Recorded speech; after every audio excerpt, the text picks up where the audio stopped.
Scott's Wild Camper, the wild camping channel for the great outdoors.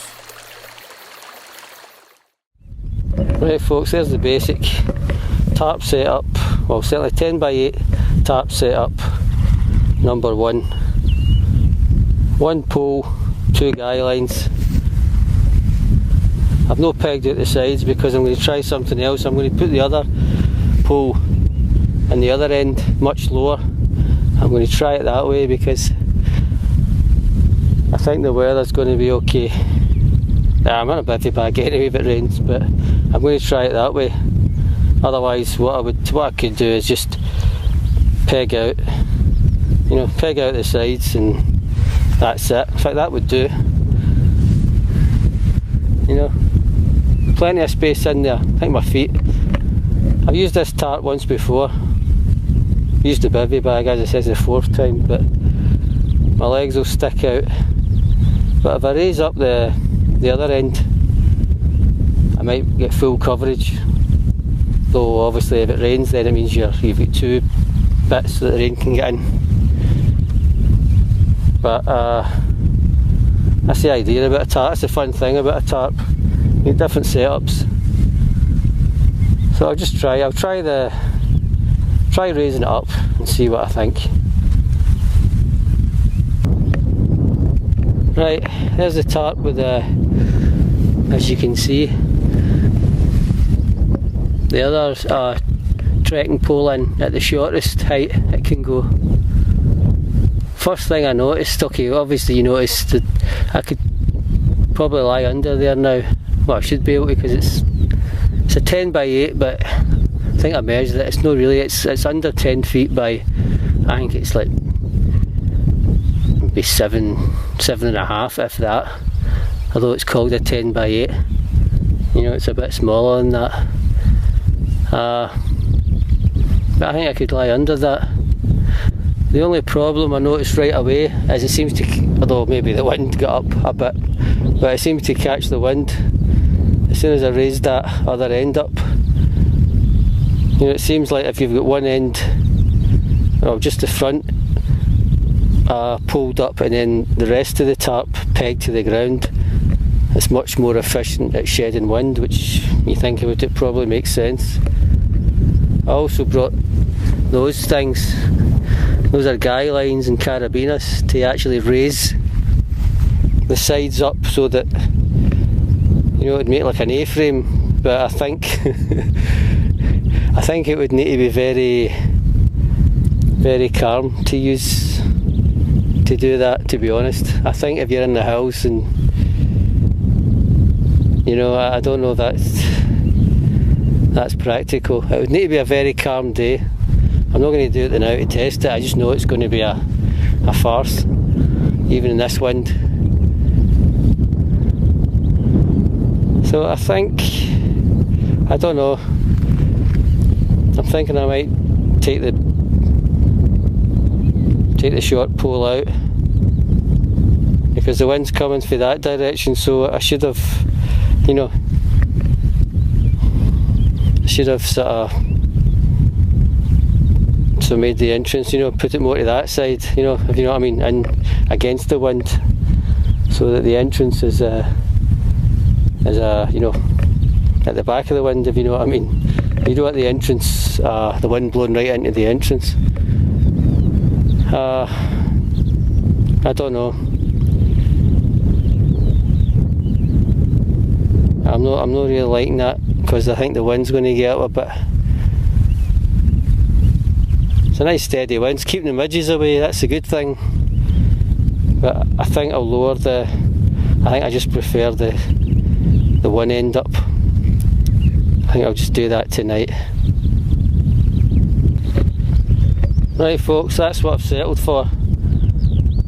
Pretty much the same setup as I did the last time. This is a bit better because I'm using two poles to give myself a wee bit more space. The bat wing, I called it in the other video. I think this is a go-to setup for the SilTarp 2. No doubt there's better, well there's certainly different setups and there's maybe better setups, but I think if all else fails then this will pretty much cover cover you. I've used 8 pegs, 8 Y pegs and 4 delta pegs and 2 trekking poles. And there is a technique to pegging it out. You don't peg out, there's certain loops that you peg out, otherwise it doesn't work. It's just you don't get the tension, or you get too much tension in the tarp. So there is a technique. It's a simple technique, but can't be bothered taking it out and starting again. I'll show you the next time I take it out, which probably won't be the next trip. Hope to get out next weekend as well with my new tent that you might have seen if you watched my meet-up at Lochdoon. I'll take my new tent out next week. So there's the space you get. See, you're still sticking out. I mean, I could go in further. I mean, if it was really heavy rain, I could probably lie, I could probably lie at an angle and maybe get all in, but I'm 5'9". I think if you're over 6 foot, then I think you'll be stuck with your, lower part of your leg sticking out. But right, look, there's the space you get, because you said you might think about a SilTarp too. There's all my gear, one side of the pole, and that's me. And as you can see at the top bit, you've got plenty of space for stuff as well. I mean, I know I think you're much neater than me and more efficient at using space. I'm a wee bit, rough and ready. But that's the sort of space you get.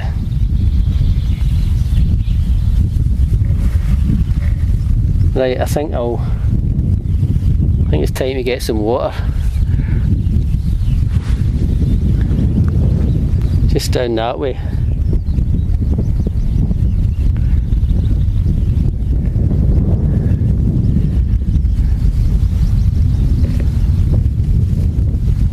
I'll just show you exactly where I am. Well, I'm sure I've done this a few times already.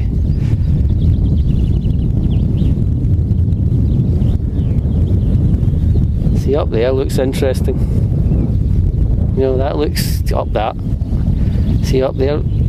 That's another wee bit. See, that's what I'm saying. I've never been at the other side of that forest. That's what I was talking about when I say I've never been in this area. I've been here before, but the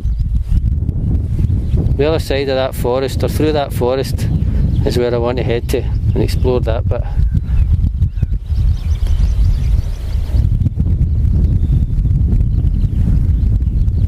Right, I'm on my Jack Jones as expected. I don't think I'll get run over with any cyclists.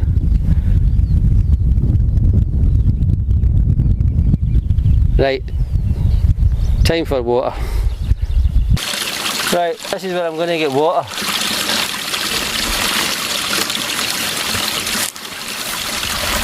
Bit falling in.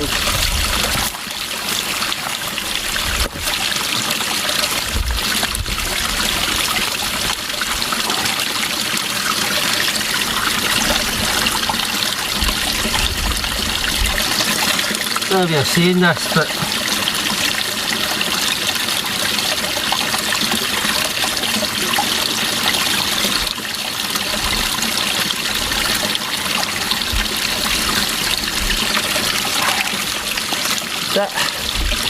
there you go.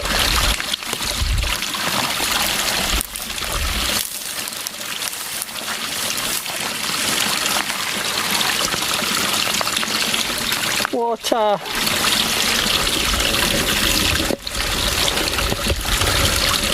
Just in case that's the water supply.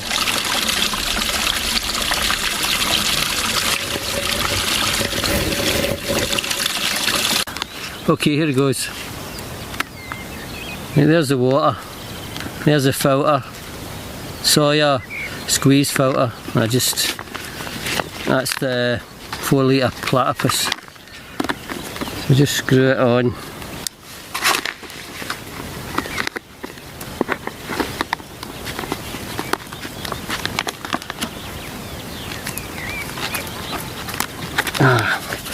midges. The wind's died down. And then just either let gravity, just let gravity do it, or as the name suggests,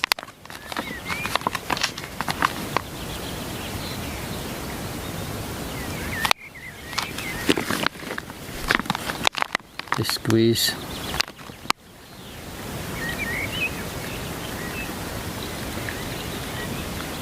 I'm not going to squeeze it too hard because it says that in instructions, especially for the first few uses. It's going to the water flow. It's not going to be as fast.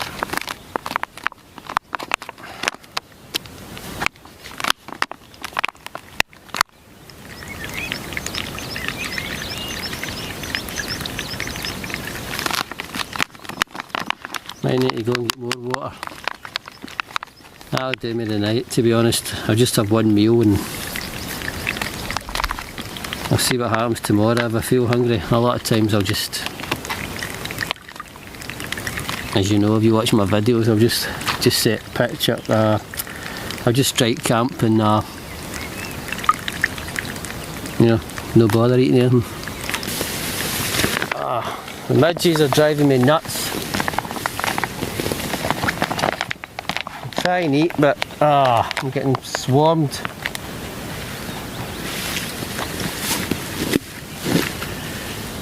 Absolutely swarmed with midges.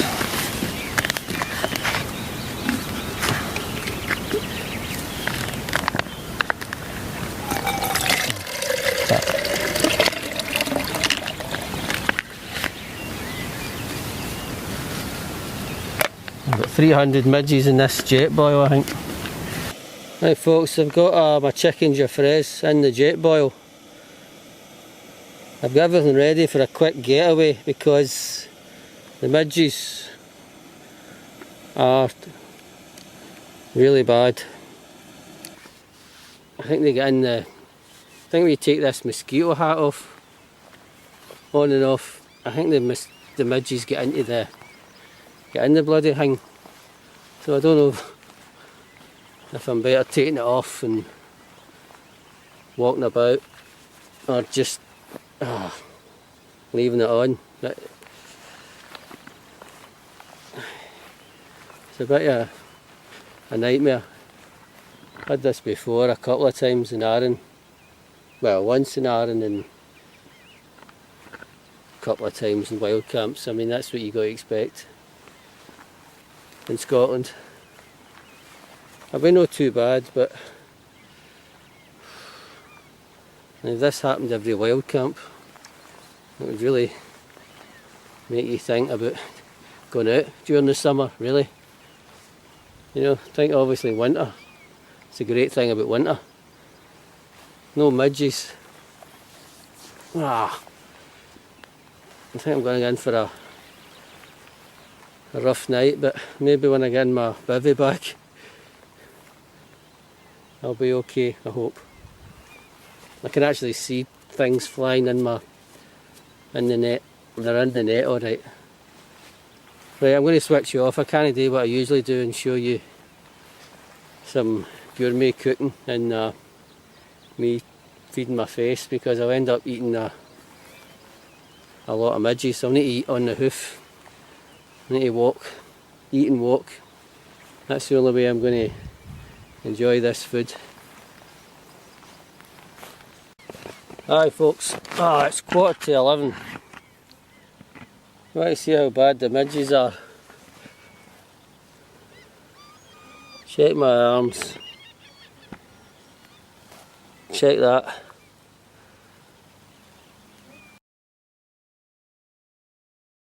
There you go. I don't know if you're seeing that. That's how bad it is. Have another look.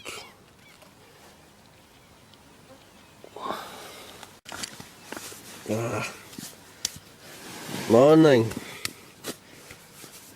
What a night I had with the midges. 4:50 in the morning. I'm just going to get, I'll probably lie in here another hour and then just pack up and go and get out of here. I'm starting again.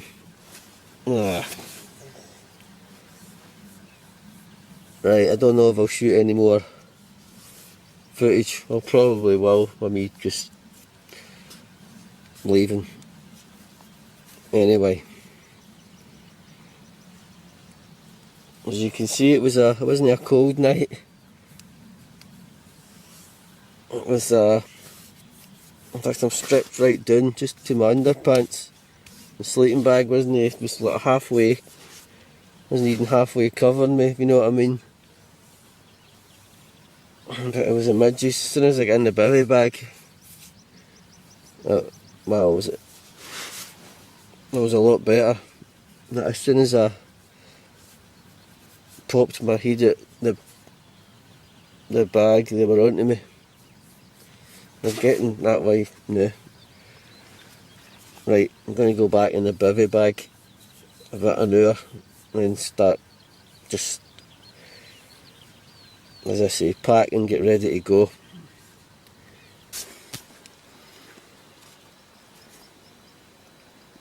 Check that out. Can't wait an hour. Just need to get out of here right away.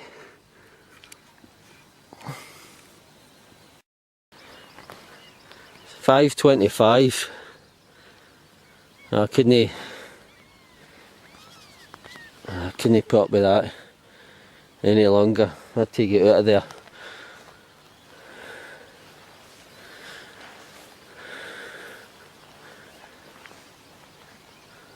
That would have been my view if I could have looked.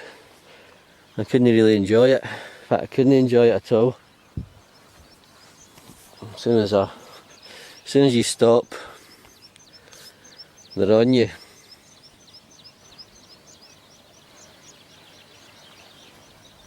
I need to keep moving. I think I must have hiked about, I don't know, 2 miles last night after I had my curry. Just walking round the tarp and up and down just to stop them from swarming on me.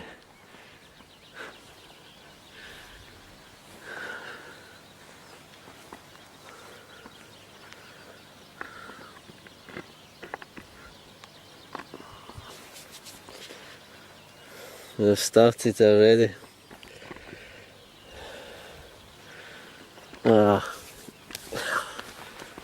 Right, this is definitely the last bit of footage, so I just need to pack up and get out of here. Right folks, I'll see you for the next one. Don't know when that's going to be. I doubt it's going to be next weekend. I think I'll just I'll go to the seaside next weekend. God, they're worse this morning than they were last night. Just zoomed right in on me.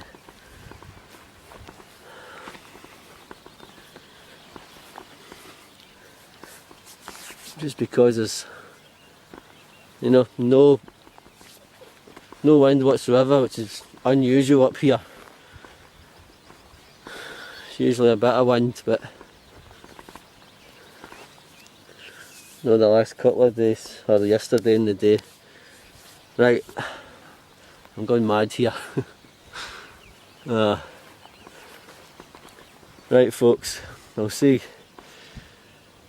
bye bye, and I will see you for the next one, probably in a few weeks time.